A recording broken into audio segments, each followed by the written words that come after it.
week's Friday Funnies being brought to you live from the Friday Funnies news desk. Well, let me start out by saying, what a week this has been, huh? We started off with St. Patrick's Day when they even dyed the Chicago River green, and today is the first day of spring. So we've gone from the wearing of the green to seeing green to the folks at AIG passing out buckets of green to people that don't even work for them anymore.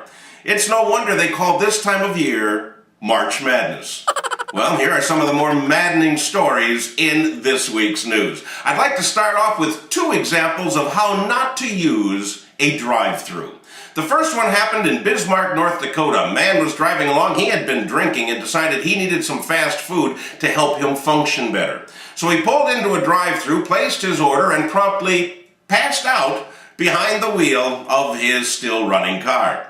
Well, police were called and the man was arrested and charged with an OWI, O-W-W-I, ordering Whoppers while intoxicated.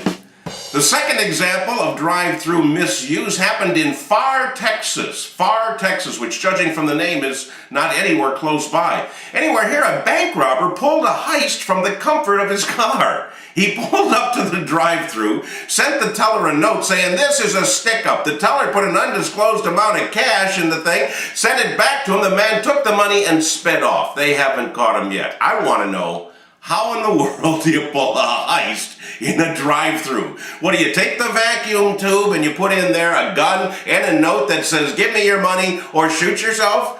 I have no idea, but he got away with it and is still at large. Sing along with me on this one, won't you, everybody? Doe, a deer, a homemade deer. I don't hunt deer, and I don't sing either. But even though I don't hunt deer, even I know that it is illegal to shoot a doe, a deer, a female deer. It is not illegal, however, to shoot a male deer. Those are the ones that have the antlers. In Burlington, Vermont, Marcel Fournier shot a female deer, but he tried to pass it off by taking an extra set of antlers that I guess he had in the back of his pickup truck and bolted them to the head of the dead female deer. He used lag bolts and epoxy to stick these antlers on the deer. And if that wasn't stupid enough, then he takes the deer down to Barney's Market to check it in as a legal kill. Well, it didn't take Barney too long to figure out that this was a hoax, and he called the police. The man was arrested and fined $400. And to raise that kind of money, he had to sell his entire collection of jackalopes. Jackalopes.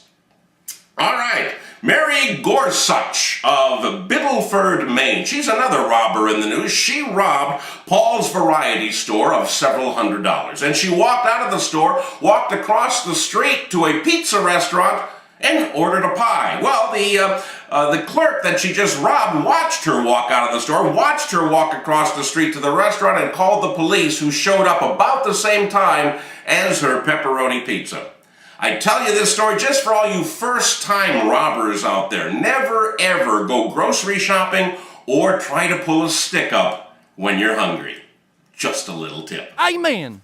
Finally, with our economy rapidly approaching that of a third world nation, I join thousands of Americans in worrying that we're going to have to eat dog food in our golden years.